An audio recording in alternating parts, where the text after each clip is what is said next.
ગુજરાત સરકારના પ્રવક્તા, ઓફિશિયલ પ્રવક્તા ઋષિકેશ પટેલને જ્યારે પૂછવામાં આવ્યું ભરતીને લઈને, તો એમણે કહ્યું છે કે સરકારે હાલ માધ્યમિક અને જે ઉચ્ચતર માધ્યમિકના 7500 શિક્ષકોને લઈને નિર્ણય કર્યો છે.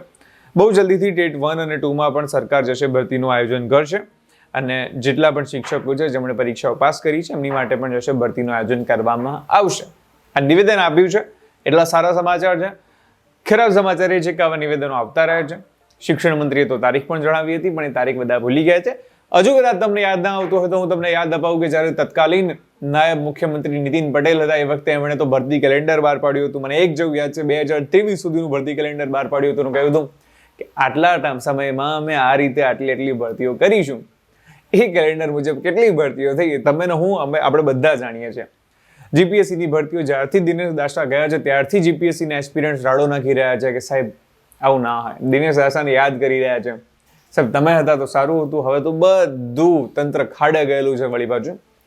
એટલા માટે જે આવી ઘટનાઓ બનતી રહે છે, આવી ઘટનાઓ ખરેખર દુઃખદ હોય છે, એની સામે અવાજ ઉઠાવવો જરૂરી હોય છે.